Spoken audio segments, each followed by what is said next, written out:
Problem solve করার জন্য প্রসিডও হতে পারে, কিন্তু মন্ত্রীর পক্ষে সম্ভব না কৃষক পর্যায়ে গিয়ে বুঝানো যে ভাই আপনার পিএস লেভেল এখানে উঠছে, এরপরে ফার্টিলাইজারের বস্তা ঢাইলা দিলেও কোনো কাজ হবে না, আপনাকে পিএস লেভেল 6.5 আপ করতেই হবে। যদি করেই আপনার ফার্টিলাইজার 20% কমে যাবে কনজাম্পশন, এই কথাটা বুঝাইবেন আপনারা।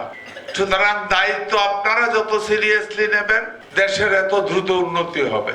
আমি একজন কৃষক হিসাবে এইটুকু বলতে পারি, আপনারাও বুঝছেন, উনি যখন ল্যান্ড নিয়ে কথা বলছে, আমি শুধু ওই জায়গাটাতে বারবার আমি হিস্ট্রিটা জানতে চাচ্ছি, কারণ আমি জানি কি পরিমাণ রেড সিগন্যাল আসতেছে সামনে।